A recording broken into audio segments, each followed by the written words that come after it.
హ్యుమానిజం charitable trust.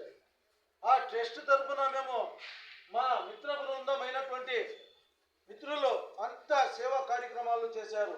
ఎప్పుడు అంటే మా మా ప్రపంచానికి పెద్ద వ్యాధి వచ్చింది, మహమ్మారి వ్యాధి, కరోనా వ్యాధి. అప్పుడు మా టీం ఒక హ్యుమానిజం చారిటబుల్ ట్రస్ట్గా చేసుకొని అప్పుడు మేము ప్రజలకి సేవ చేయడానికి ముందుకు వచ్చాము.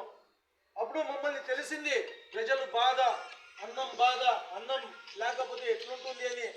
అప్పుడు ఆ తపన అనేది మాకి అప్పుడు తెలిసింది. అప్పుడు మా ట్రస్ట్కి మా అన్నగారు, నెట్టప్ప అన్నగారు మరియు మా అమర్నాథ్ అన్న గారు మా ట్రస్ట్కి అప్పుడు 10,000 రూపాయలు వాళ్ళిద్దరు కూడా మా ట్రస్ట్కి డొనేట్ చేశారు. ఎందుకు చేశారంటే ఈ పరిస్థితి చాలా అధ్వానంగా ఉంది, మేము ఈ లోకంలో ఉంటామో